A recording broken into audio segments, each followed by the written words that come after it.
he parked there so no one can get through. That's really brilliant. In this episode, folks, I will tell you the exact breakdown of shipping a motorbike from your door in England to an Australian Melbourne Port. The exact amount of money that I had to pay. Just a few more dollars. So here, folks, we've arrived at Tottenham Quarry Road. Trucks are rolling in and out. Trains are running. There's a container skeel. See? They put containers on that. We've almost arrived for the pickup from the crate from the ship from England. Here's the boss. We've arrived in Tottenham. I've got a pickup slot of between 11 and 12. It's getting to 11:15 now. And it says over in the sign over there, Cito Transport Main, so that's where we're going. Pick the box up. We don't know of any hidden clauses, that we have to pay money, we have to do this, do that. We don't know anything. It's just giving us a receipt. We've paid a big invoice already. We're gonna just go down there and hopefully get a bit of footage. I'm gonna bring the costs of the whole bike and how much it costs to import into Australia. So we're looking good and we're off. She won't start. Looks like we've run out of fuel at the back of the container pickup area, Cito, but they're giving us the bad news. So it got cleared this morning, but then there's another invoice, quite a bit of money. It was a hard pill to swallow. And then now we run out, and now the traffic's building to get out of Melbourne. So we're really on the edge. We're going home, no box, no nothing.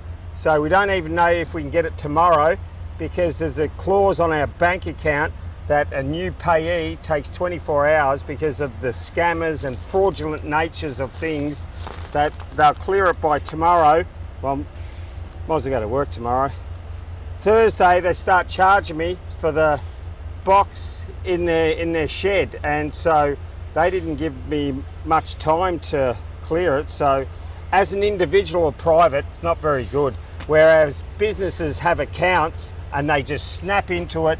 Everything's on the books. You don't even have to show license or anything. They just pick up all day. Oh, new payee, come back tomorrow. What? And we also have to pay for another booking fee.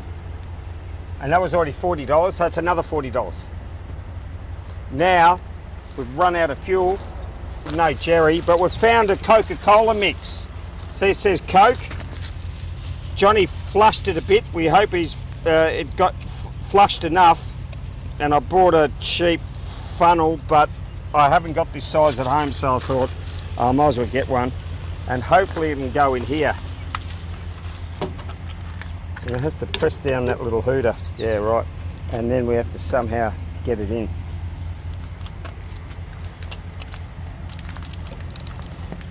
Put my splashes on. In she goes. Liquid gold. I think this is ethanol free, this one. But we saved on a jerry can. 4 litre was $25. 10 litre, I think it was 10 or 8 litre, it was $36. So we picked up a jerry free of charge, so I thought I'd get a plastic funnel. This is 2 days later, and I've down the yard again and had to pay all these absorbent storage fees. One day costs for the box $231. You have to slide it in, I reckon. Yeah. Might have to, probably easier if you bring the rubber up. Oh yeah. Just lift. Yeah. All right. Best to roll that up. So all strapped on now. So that class job. We've got everyone coming here. A lot of Rajas here. A lot of Rajas.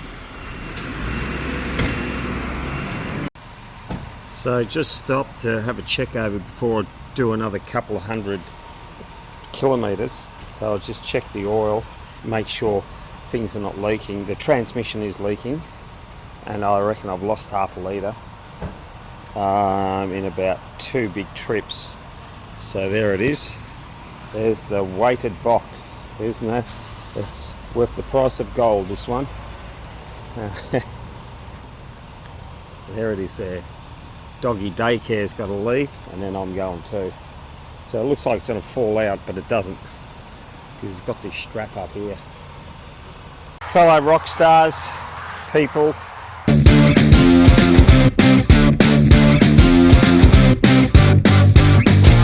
Concerning the import of a motorbike, would you think the biosecurity and quarantine would check on this brand new box coming out of England with an old 40-year-old motorbike? 40? Yeah, 40 years. Well, I've got news for you folks. The forklift driver, I'm just stopped out of a town called Ballarat. I'll just show you the car. Everything's holding on well. Do you think it doesn't hold on well? Well, it hasn't gone anywhere. So, here is the evidence they got into it. There. So they've lifted the roof off. There's evidence.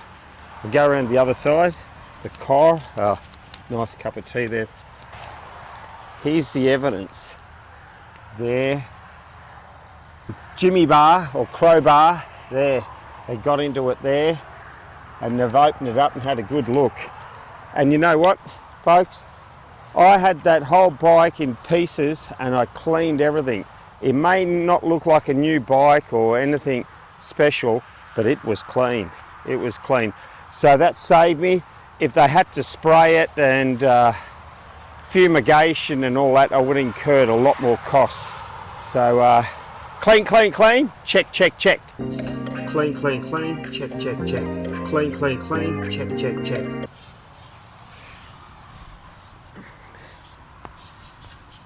Yeah, few lorries here.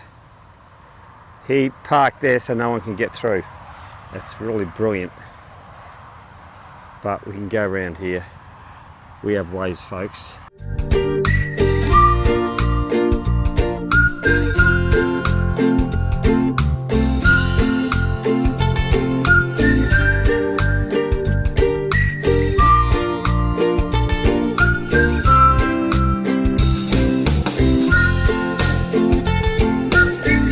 Just got back, safe and sound. Here's this thing. Of course, I've never done this before, shipping and all that, but the world has moved on. They're fast tracking everything online, and I'm not aware of these systems, and we don't know how things work, and you can get caught up. I think mainly you get caught up because I left at 2 a.m. and I didn't sleep much before that, so you're tired and you can get a little bit cranky, and then it's hard to handle things when it's not going your way. It was going to work out. I just had to be persistent.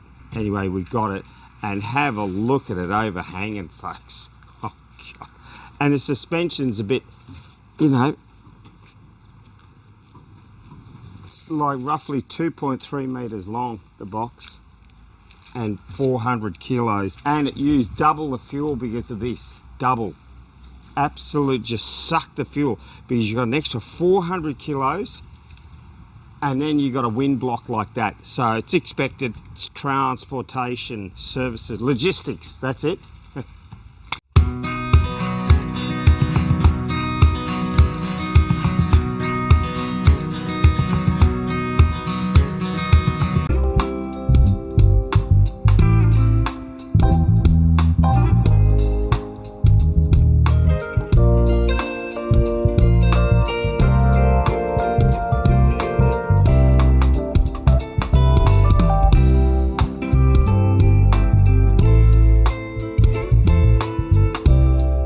Thanks for watching the episode, folks. Did I do the right thing of shipping my motorbike? It's an old one, all the way from cold England to sunny Australia for that cost, $5,600. Is it the right thing? Drop me a comment. I'd like to hear from you. We will catch up in the next one.